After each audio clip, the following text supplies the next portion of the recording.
Então, na aula de hoje, nós vamos trabalhar com um exemplo para fixar os conceitos de linearização. Nós vamos trabalhar com um modelo que nós temos duas equações. Nós temos o dCA/dt e nós temos um dCb/dt. Notem que se eu trabalhar apenas com a equação de dCb, ela é uma equação linear. Mas o termo quadrático da equação de dCA, ele caracteriza uma não linearidade. Então, nesse caso, nós temos aqui, dessa maneira, um modelo não linear. Basta que uma das equações ela seja não linear, o meu modelo é caracterizado como um modelo não linear. Eu tenho aqui, então, os estados, que eu chamo de CA e CB, isso é composto por um vetor, e é fácil que a gente identifique os estados, porque os estados são as variáveis dependentes desse modelo, que vão variar com o tempo. E nós temos aqui o vetor de entradas e saídas do meu sistema, que são conceitos do controle de processos. A entrada, a partir do momento que eu identifico uma variável como uma entrada, ela passa a ser uma função do tempo também. Então, é importante que nós sempre nos lembremos disso. A partir do momento que a minha entrada ela é uma função do tempo, ela pode ser modificada, então, ao longo do tempo para alcançar o meu objetivo de controle, certo? Por isso que eu coloquei aqui, então, em vermelho essa parte, para que a gente saiba aí que o f sobre v também é uma variável do tempo. Nesse caso, então, o que eu vou manipular para que eu consiga colocar o CB no ponto que eu desejo é a relação vazão e volume do meu reator, tá? Isso pode ser facilmente feito modificando aí a vazão do reator ao longo do tempo, se eu tiver um volume constante, por exemplo. Nesse caso, então, para esse modelo, eu tenho uma primeira equação, que é um dCA/dt, que eu vou chamar aqui de uma função f1, e essa função ela é uma função de todas as variáveis que variam com o tempo, que nesse caso eu tenho o CA, o CB e o FV. E além disso, eu tenho também compondo o meu modelo, a equação de CB, que eu vou chamar de um F2, também função de todas essas variáveis. Para o problema de controle, então, nós vamos linearizar, e a gente já viu isso em outras aulas, que nós utilizaremos, então, o estado estacionário para linearizar esse problema. E a primeira pergunta é: como eu defino esse estado estacionário? Pelo conceito de estado estacionário, que é um ponto de equilíbrio, né, onde eu não tenho mais a variação com o tempo, eu tenho essa igualdade, eu tenho esse derivada igual a zero. Para resolver esse problema, então, do estado estacionário, em que eu encontro a concentração de A e de B no estado estacionário, eu preciso primeiro especificar qual vai ser essa variável f sobre v que eu desejo obter o meu estado estacionário e também verificar quais são os parâmetros do meu modelo, que nesse caso, pelas definições que eu tenho, são essas variáveis. É sempre importante que eu verifique se o grau de liberdade desse modelo ele está sendo igual a zero, para que eu possa resolver esse modelo. Como é que eu vou especificar esse grau de liberdade? O grau de liberdade é o número total de variáveis do meu modelo, menos o número de equações independentes, menos o número de parâmetros que eu tenho que especificar. Nesse caso, se a gente considerar que as variáveis desse modelo são CA, CB, F sobre V, K1, K2 e K3, além do CAF, e eu tenho, então, um total de 7 variáveis aí no meu sistema, eu tenho duas equações e os parâmetros, se eu não considerar nenhum dessas variáveis como parâmetros inicialmente, então considerando aqui como zero, eu precisaria definir 5 variáveis para resolver o meu modelo. Quais variáveis são essas? F sobre V, K1, K2, K3 e CAF, para que eu consiga, então, resolver o meu modelo e saber como é que esse sistema varia ao longo do tempo, tá? Então, a análise de grau de liberdade nesse ponto, ela é muito importante.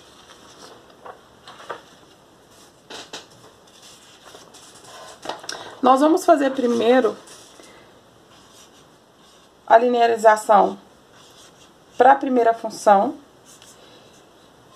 E sabendo que ela é uma função de CA, CB e FV, isso já me indica em torno quais são as variáveis que eu preciso derivar em relação a elas para obter minha aproximação linear do modelo. Então, expandindo isso em série de Taylor e truncando ali os termos de ordem superior, o dCA dt, ele vai ser o valor da função f1, que é aquela equação que está na igualdade da minha derivada, no ponto do estado estacionário, mais a derivada da função em relação a CA no estado estacionário, vezes o CA menos o CA SS sobre 1 fatorial, mais a derivada da função em relação ao CB no estado estacionário,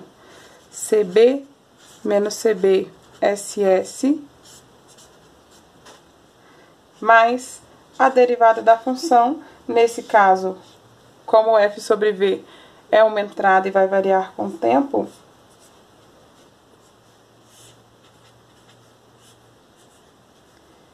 f sobre v menos f sobre v no estado estacionário.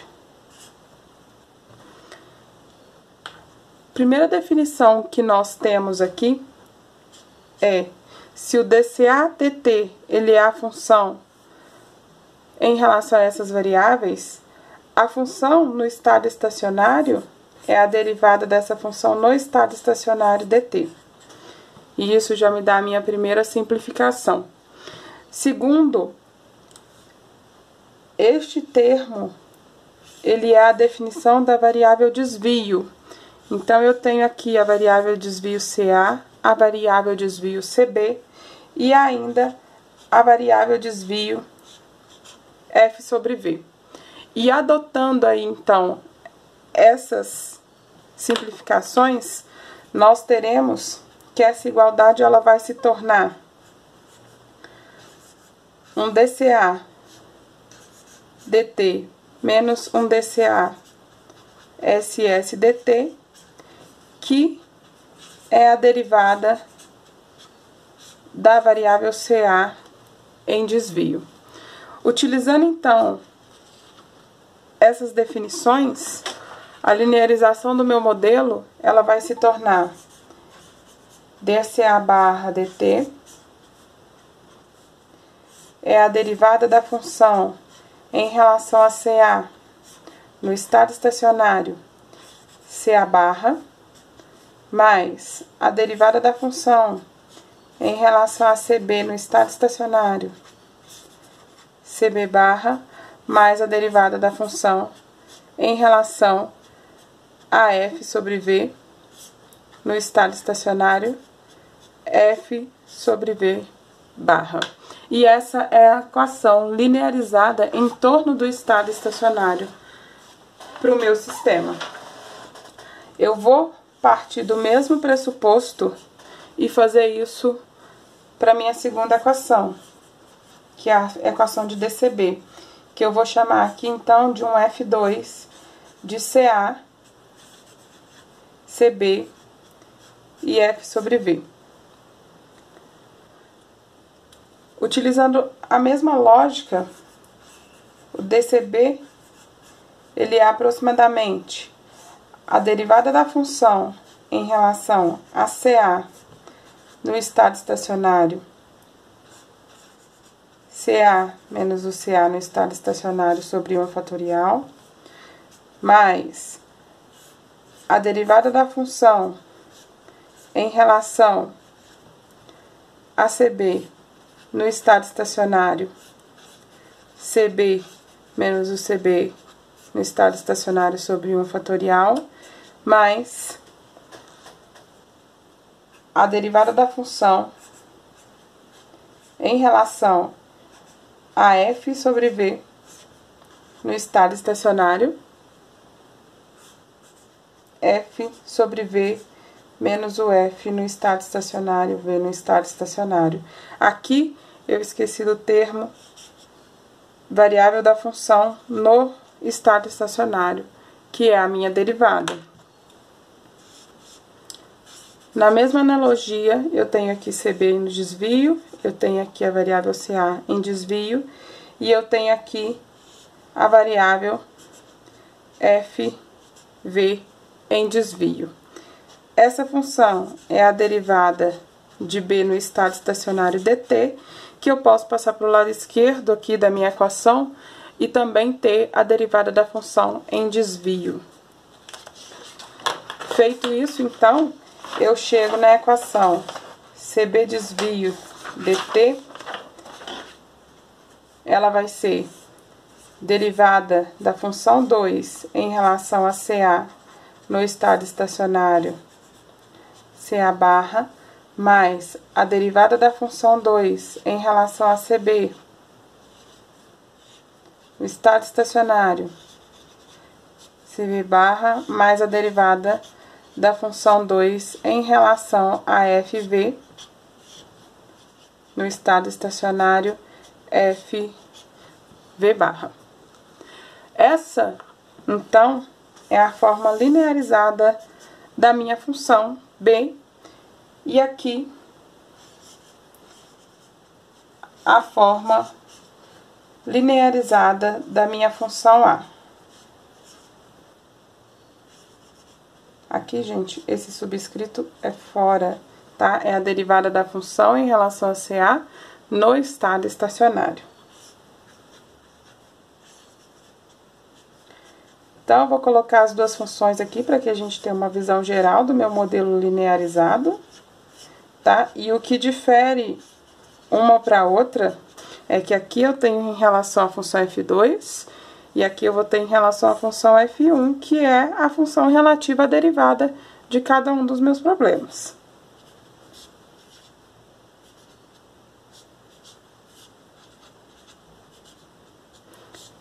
Independente se o modelo é linear ou não, eu preciso fazer isso, e essa resolução aqui, ela precisa ser feita de forma conjunta para o meu sistema.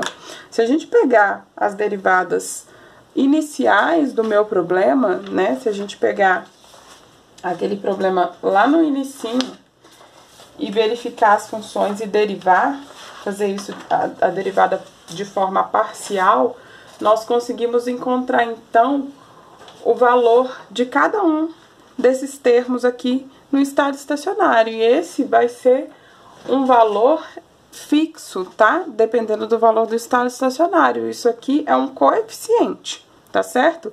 Então, se a gente utilizar lá as minhas funções, o que é a derivada da segunda função, daquela função que eu tenho a igualdade, em relação a CA? Vai ser o K1. A derivada dela em relação ao CB vai ser o menos F sobre V menos K2, e aqui eu ressalto que esse é o valor do estado estacionário, esse F sobre V, tá? E aqui eu tenho, então, um menos CB, que também é o valor do estado estacionário. Se nós pegarmos a equação para CA também e derivarmos a mesma, eu tenho aqui, então, que essa derivada em relação ao CA, ela é menos F sobre V aqui no estado estacionário, menos K1, menos 2 K3 CA do estado estacionário, certo? A derivada em relação a B, ela é zero, eu não tenho B explicitamente na minha primeira função, mas eu preciso saber como é que o A se comporta para saber como o B também vai se comportar. Então, é essa relação que eu tenho, que interliga essas duas equações, que me faz com que eu tenha que resolver as duas ao mesmo tempo. E eu tenho aqui em relação ao FV, a derivada vai ser o CAF menos o CA no estado estacionário. Dito isso, eu consigo, tendo o valor do estado estacionário e o valor dos parâmetros do meu sistema, eu consigo definir esse modelo em forma de variável desvio, um modelo linear. Para resolver isso na forma de matrizes, a primeira coisa que nós temos que ter em mente é quais são as definições de estado e das entradas do meu processo. Nesse caso, os estados são as variáveis dependentes, as variáveis que estão variando com o tempo e que são facilmente identificadas pelas variáveis que estão nas derivadas das minhas funções, tá? Minhas funções, elas são dCA/dt, que eu chamei de F1, e dCB/dt, que eu chamei de F2. Então, as variáveis que estão variando com o tempo nesse caso são CA e CB, que eu coloquei aqui dentro do meu vetor X, que é um vetor de estados.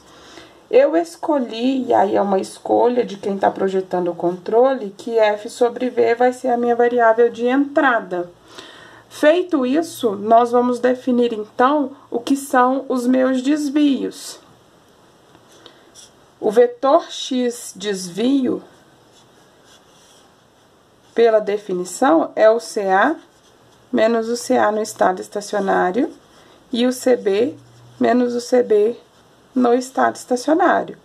Assim como o U vai ser F sobre V menos F no estado estacionário sobre V no estado estacionário.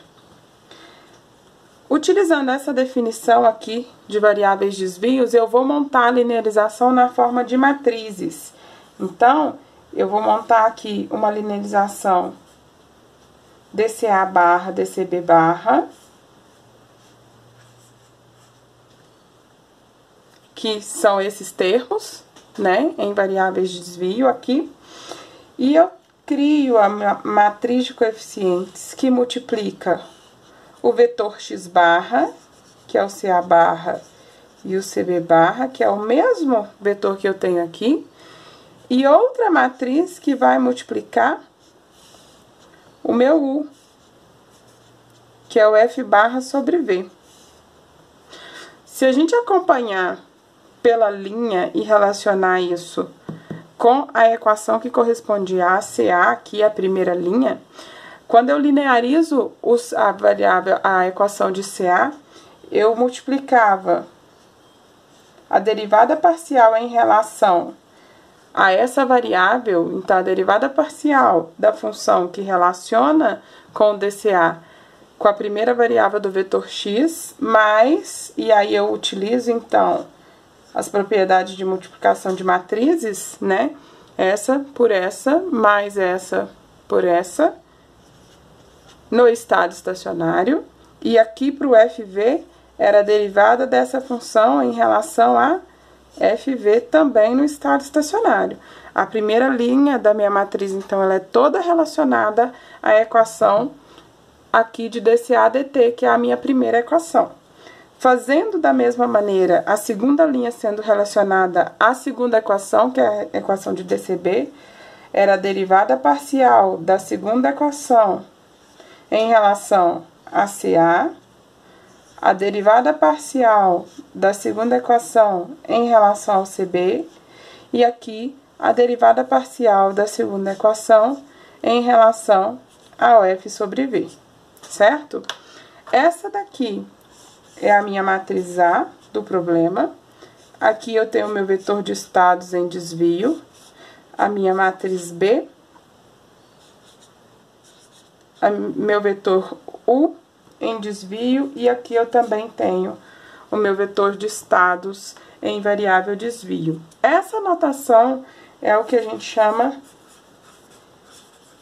espaço de estados.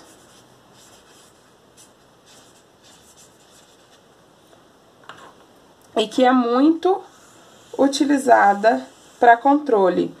Eu não preciso necessariamente fazer a linearização na forma matricial ou na forma de equações, como eu fiz anteriormente, mas é bom que eu saiba desenvolver as duas, porque como nós trabalharemos com software, em geral, os softwares comumente trabalham na forma matricial, mas é bom que você saiba como é que eu cheguei nessa forma matricial. Essa forma matricial nada mais é do que aquelas equações que eu já demonstrei anteriormente.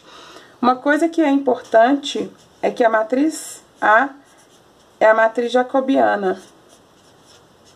E essa matriz, ela me dá informações importantes sobre a estabilidade do ponto de estado estacionário que estou linearizando em torno dele, ou a estabilidade do meu sistema. Nós trabalharemos com ela mais à frente, em capítulos posteriores, mas já adianto que nós precisamos encontrar os autovalores dessa matriz para compreender como é a estabilidade desse ponto. Bem, é isso. Nossa aula se encerra por aqui. Qualquer dúvida, vocês podem entrar em contato através dos canais disponibilizados. Até a próxima.